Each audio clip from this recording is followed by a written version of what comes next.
So without any more delaying, let us hear from an outstanding engineer who led and worked on numerous game-changing programs and projects in the fields of land surveying, remote sensing and geographic information system, environmental monitoring, and disaster risk assessment and management. One of the notable projects he led is the Disaster Risk Assessment, Exposure and Mitigation Light Ranging and Detection Technology, or the DREAM LiDAR. This project addressed and helped mitigate the effects of flooding disasters in the country by producing accurate national terrain elevation maps and training highly skilled LiDAR and flood mapping experts all over the country. The initiatives of DREAM LiDAR were essential to the country's resource monitoring and management. It also provided valuable contributions among various government agencies in its decision-making processes for policy formulation. To officially open this webinar, let us hear about how innovation works for the people and how technologies are continually spurred for smart cities in the regions. A round of virtual applause for the Executive Director of DOST-PCIERRD, Dr. Enrico C. Paringit. Good afternoon, Doc Eric. Good afternoon. Good afternoon to everyone. Thank you, Diane, for that warm introduction.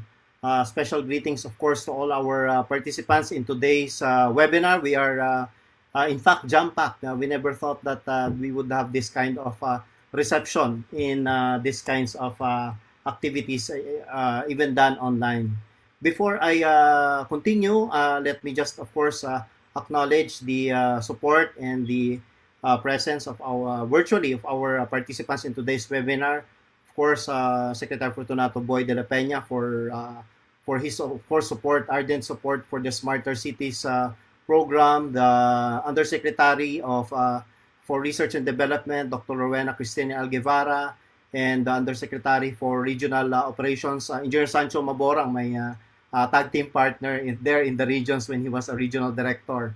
Of course, our partners in government, from the Department of Information and Communications Technology, the Industry Development Bureau Director, Emilu Delfin, from the Department of Trade and Industry Competitive Bureau Director, Lilian Salonga, and from the Department of Interior and Local Government, Undersecretary for Local Government, Marlo L. Iringan. Thank you very much, sir, for gracing this occasion. The role of local governments are truly going to be very crucial in these efforts.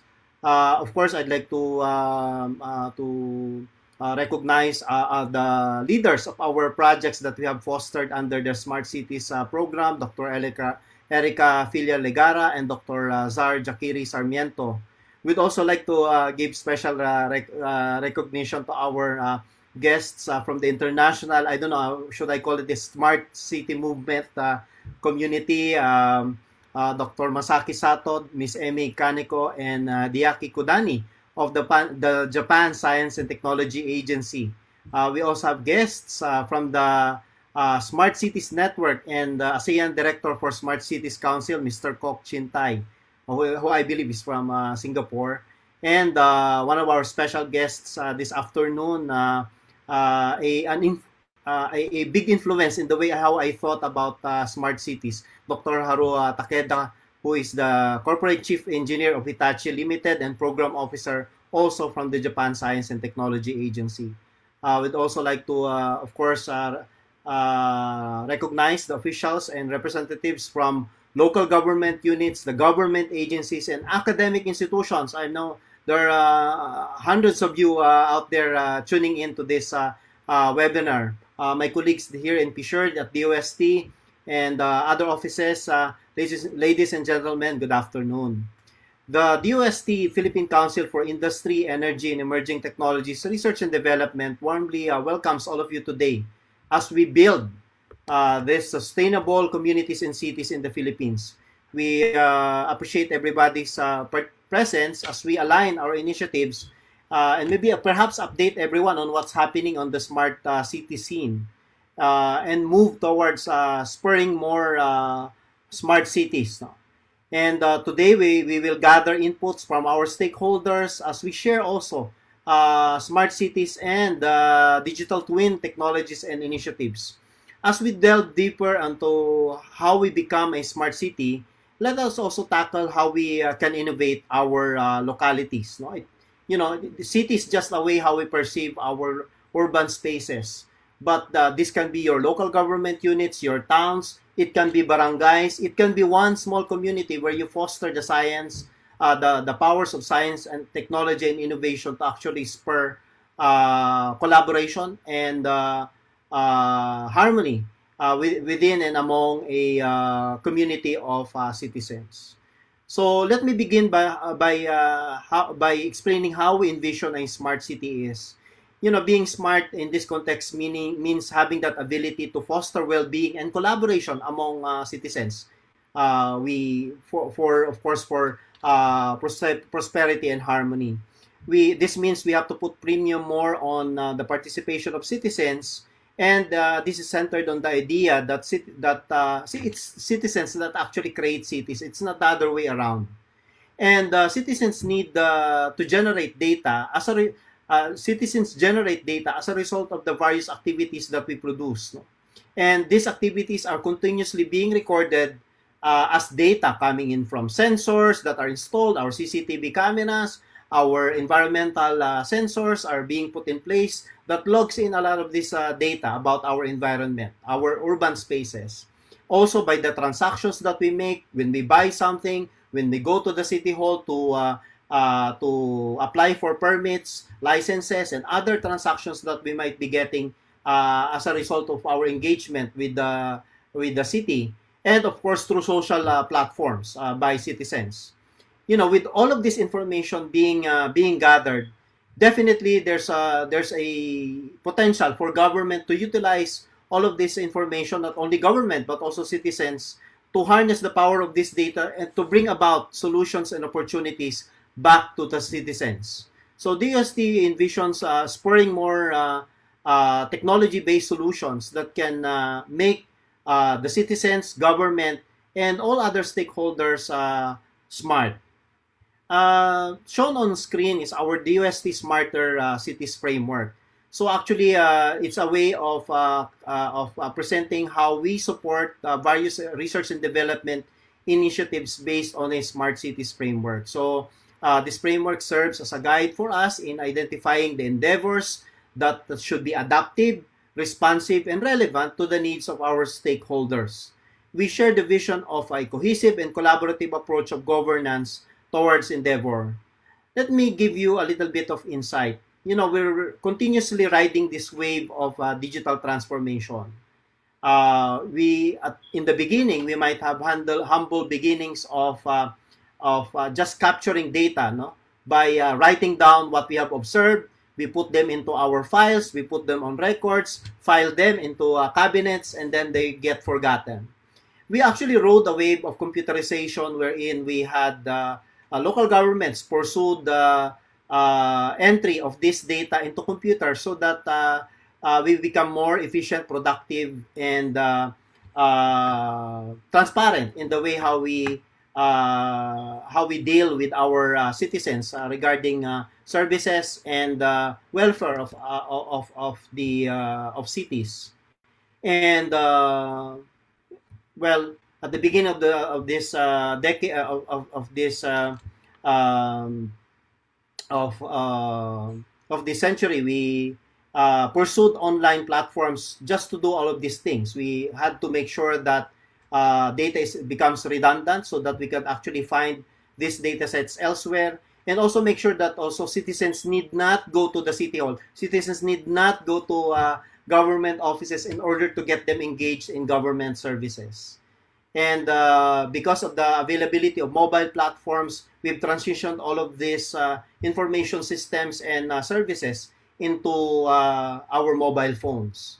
What we're looking at now is a wave of opportunities when we are able to access all of the information, services, and opportunities provided by these mobile platforms, especially those that are geared towards making sure that we provide the best care and opportunities for our citizens. And that's what this smart city frame is for. you know, in a typical city, we have different types of services that are put in place. Equivalently, our researchers, scientists, and innovators are also coming up with vast number of technologies that might have potential applications to address the different needs of these services. So it's truly a matter of placing which ones will be most appropriate, applicable, and ready or mature for these specific types of services so that it can better serve communities.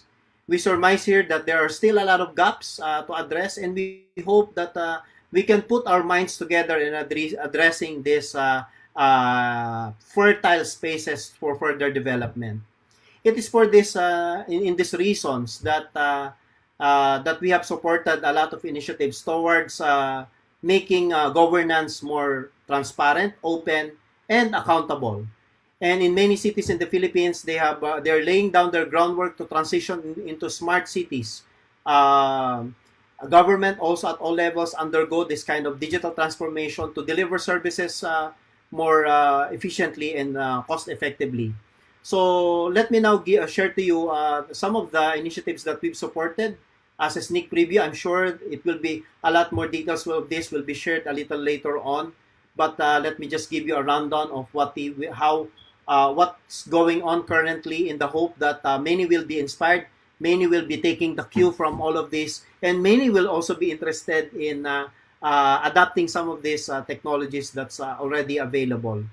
Our researchers from the Camarines Sur Polytechnic College developed these 6 e-governance systems, making a one-stop web portal solution that automates level operations across departments and sub-offices.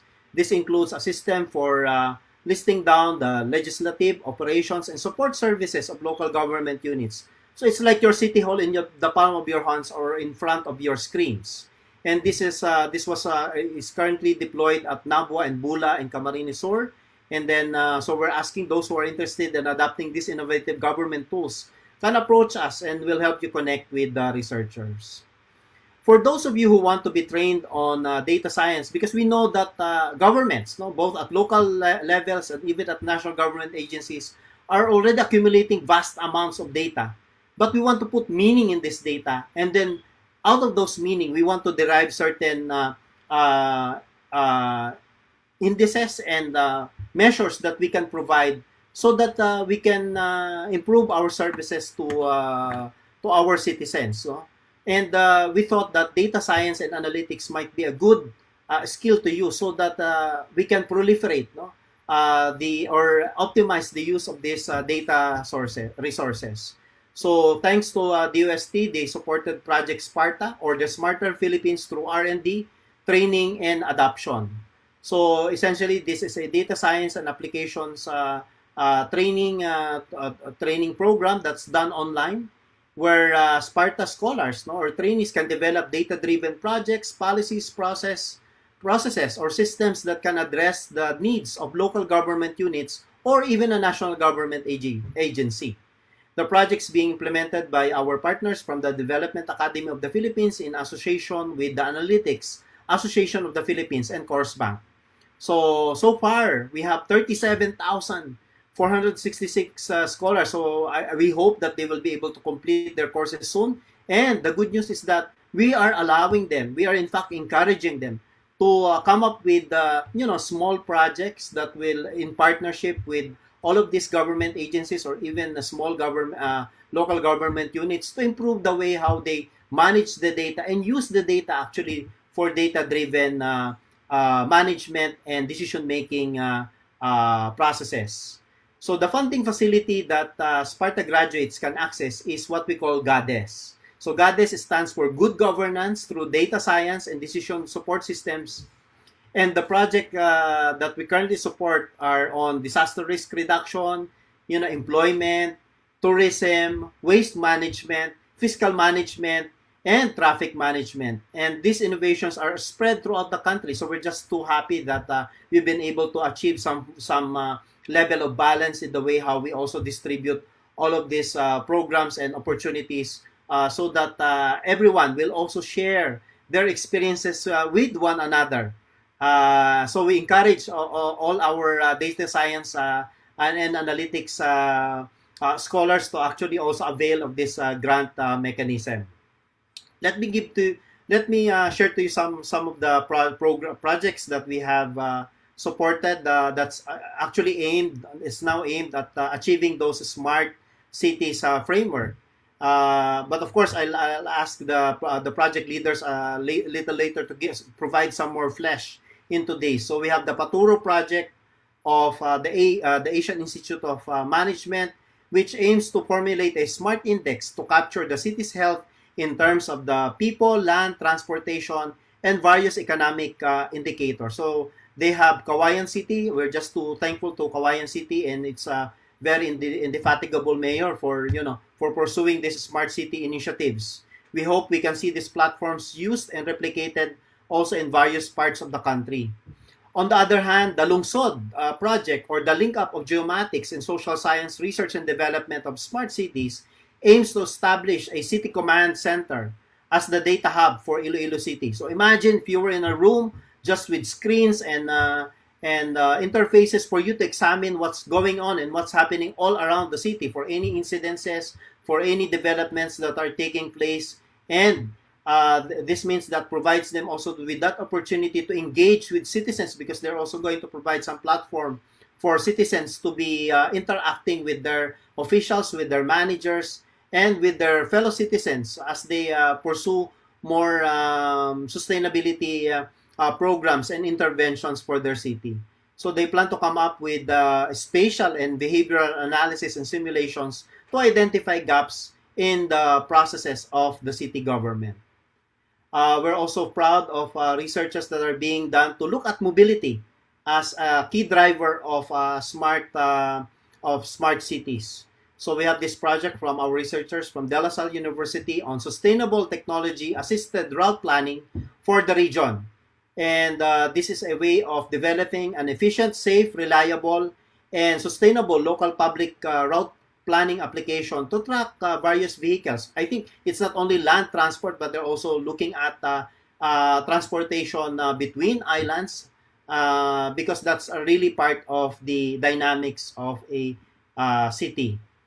We also supported a project, we're now putting in a lot of effort in making all things smart, including the support for our food value chain. We recognize that that an integrated program to provide support on key stages of, making food, producing food, to making food, to delivering food, all the way down, all the way up to eating food is essential. And we have to consider looking at all those tracks so that we could understand essentially how we are putting out their value to the food chain, and putting up and this includes actually putting up a smart modular mobile food processing facility, because we believe that when we have clear systems on how we process food, it will neither be get wasted, because there's no facility to actually process them, but we also put premium to it because